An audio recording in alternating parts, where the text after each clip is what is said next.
kanya-kanyang girian, kanya-kanyang sisihan, na ang pinakaugat ay ang katiwalian.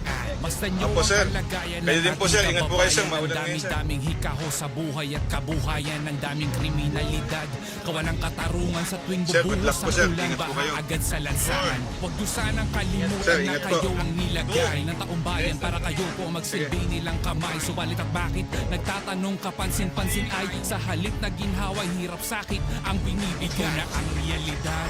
Hayag na yan ngayon dito sa Uy, hindi pa rin na tayo. hindi na barya-barya ay maabot na ng trilyon. Damdaman ko yung makina. Bayan ay sumisigaw ngayon. Pakinggan nyo ang pagsigaw ng hustisya. Kung may investigasyon, dapat nakikita. Walang sinasaburan, walang tinatakpan para magkaroon ng kapayapaan.